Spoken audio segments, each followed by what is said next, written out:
नमस्कार, आदाब। आप सभी का बहुत बहुत स्वागत है। मेरा नाम रूबिका लियाकत है। 4:50 हो रहे हैं, यानी वक्त हो चला है गूंज का न्यूज 18 इंडिया पर। आप लोग बेसब्री से इंतजार कर रहे थे कार्यक्रम का, इसका एहसास हमें हो गया। हम लगातार आप सबके चैट्स और बातें भी पढ़ रहे हैं। जैसे शब्बीर कादगी साहब कह रहे हैं, गुड इवनिंग न्यूज 18 इंडिया की टीम, कैसे हैं आप सब? अल्लाह आपके चैनल को हमेशा नंबर 1 रखे। पंकज श्रीवास्तव कह रहे हैं अवेटिंग फॉर गूंज। प्रशांत जी कह रहे हैं वेटिंग फॉर गूंज। पंकज जी, प्रदीप जी सब कह रहे हैं नमस्ते। प्रदीप जी कह रहे हैं रूबिका जी राम राम, अब नंबर 1 शो गूंज का इंतजार है, ये चेत साहब कह रहे हैं। बहरहाल आपके आगे भी हम लोग मैसेजेस इसी तरीके से पढ़ते रहेंगे। कोई सवाल है तो ज़रूर पूछेगा, लेकिन किस मसले पर चर्चा कर रहे हैं ये भी तो बताना आपको ज़रूरी है। देखिए, इस्लाम में जिस रमज़ान के महीने को सबसे पाक बताया गया और कल शब कद्र थी, बहुत महत्वपूर्ण दिन माना जाता है। उसी महीने में दुनिया की सबसे बड़ी मुस्लिम आबादी वाला पश्चिम एशिया जंग का मैदान बना हुआ है, जिसे मिडिल ईस्ट के नाम से हम लोग जानते हैं। इसकी शुरुआत अमेरिका और इजराइल ने बम बरसाकर की और फिर ईरान ने इस जंग की जद में सऊदी अरब, संयुक्त अरब अमीरात, Qatar, Kuwait, Oman, Iraq, Bahrain सबको लपेट लिया। ईरान सऊदी अरब सहित 7 मुस्लिम मुल्कों पर हमले कर रहा है और पूरा का पूरा अरब वर्ल्ड सुकून से ईद का वो त्योहार मना ही नहीं पा रहा। उसकी जगह मौत का साया नजर आ रहा है सबको। ये तो पश्चिम एशिया की बात है, फिर कह रही हूं जिसे हम मिडिल ईस्ट के नाम से जानते हैं। अब अपने पड़ोस के 2 देशों का हाल भी देख लीजिए, पड़ोस के एकदम। हाँ, पाकिस्तान ने अफगानिस्तान पर 16 मार्च की रात को एयर स्ट्राइक किया। यह हमला अफगानिस्तान की राजधानी काबुल में एक अस्पताल पर किया गया। हमले में 400 लोगों की मौत की खबर आ रही है। जो बम बरसा रहा है वो भी मुसलमान मुल्क ही है और जो मारा जा रहा है वो भी मुसलमान मुल्क है। अब अपने आसपास अभी इस वक्त देखिए सन्नाटा है एकदम। भारत में ये जो एक गैंग चलती है ना, एक ब्रिगेड जो चलती है, भारत को बदनाम करो ब्रिगेड, इन लोगों का खून गाजा के लिए खौल जाता है। ईरान पर हमले के बाद एकदम से गुस्से में आ जाते हैं, सड़कों पर एकदम लहूलुहान करने की स्थिति दिखाई देती है। लेकिन अफगानिस्तान में उन लोगों की मौत पर चुप हो गए। ये उम्मा नहीं है। इलाज के लिए अस्पताल में मौजूद थे वो उम्मा नहीं है। बेगुनाह जिनका इन झगड़ों से कोई लेना देना नहीं है वो उम्मा नहीं है। सवाल यह है कि मुस्लिम एकता और उम्मा के नाम पर गाजा और ईरान के लिए आंसू बहाने वालों की आंखें आज क्यों सूखी पड़ गई हैं? अफगानिस्तान के मुसलमान उन्हें मुसलमान नहीं लग रहे। जब इसी अफगानिस्तान में तालिबान कब्जा कर रहा था तब तो बड़े ठाके लगाए जा रहे थे। अब उन्हीं लोगों के लिए दिल का दर्द खत्म हो गया। असल में ये डबल स्टैंडर्ड है, हिपोक्रेसी है। ये सिर्फ काबुल के इस हमले को लेकर नहीं है, ईरान से लेकर गाजा तक आपको हर बार यह दिखाई देगा, जिसे आईना दिखाते हुए ईरान रक्षा परिषद के सचिव अली लारिजानी ने सभी मुसलमान मुल्कों को खुला पत्र लिख दिया। सेलेक्टिव आउटरीच पर वो सवाल करते हुए क्या लिखते हैं आप भी सुनिए। ईरान पर एक धोखेबाज अमेरिकी ज़ायनिस्ट हमला हुआ और दुर्लभ और केवल राजनीतिक स्थितियों को छोड़कर किसी भी इस्लामिक देश ने ईरानी जनता का साथ नहीं दिया।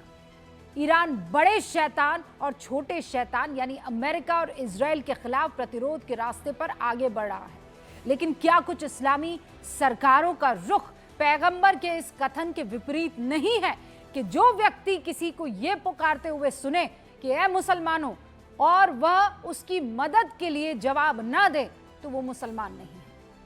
तो फिर ये कैसा इस्लाम है? ये खत लिखा गया है, ठीक है, एनएसए ईरान की तरफ से।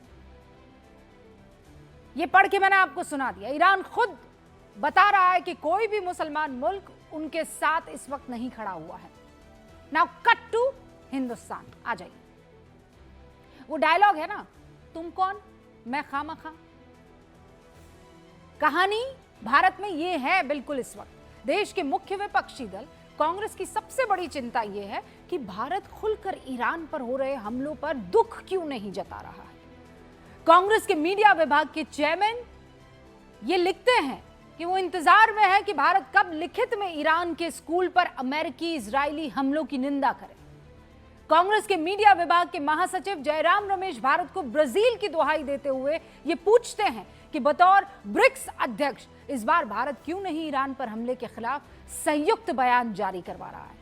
मतलब ईरान पर हमले को लेकर पूरे मुस्लिम जगत में सन्नाटा है, लेकिन भाई लोग कहते हैं कि हमको यहां पर किसी भी कीमत पर आकर सपोर्ट दे देना चाहिए।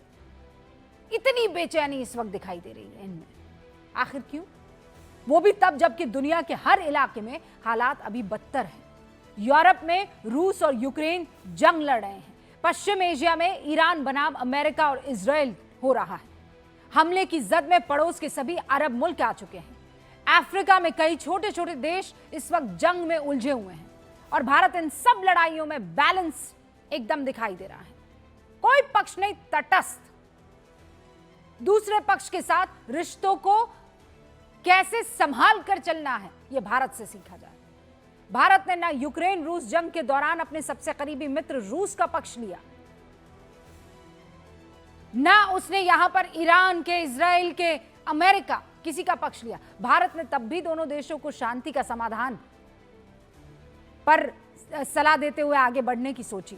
अभी भी हालात आप देख लीजिए। प्रधानमंत्री मोदी ने इस जंग में हर पक्ष के राष्ट्रीय अध्यक्ष से मुलाकात की, बातचीत की, इनफैक्ट राष्ट्र प्रमुखों से फोन पर बात की है, चाहे वो ईरान हो, संयुक्त अरब अमीरात हो, इजराइल हो, जॉर्डन हो, सऊदी अरब हो, बहरीन हो, ओमान, कुवैत, कतर, सबसे जंग के दौरान भारत के प्रधानमंत्री ने बात की। और पीएम मोदी ने साफ कह दिया कि जंग समस्या का समाधान नहीं है, युद्ध नहीं, बुद्ध की भूमि से हम आते हैं।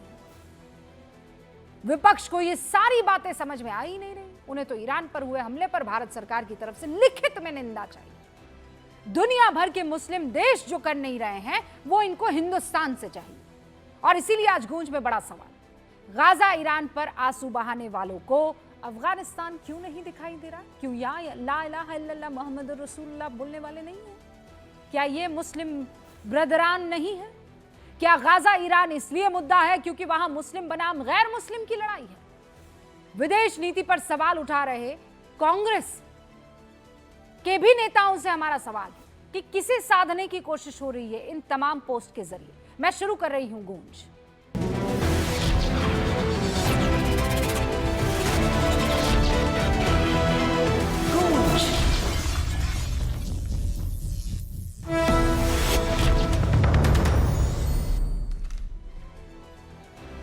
सारे खास मेहमान हमारे साथ जुड़ चुके हैं।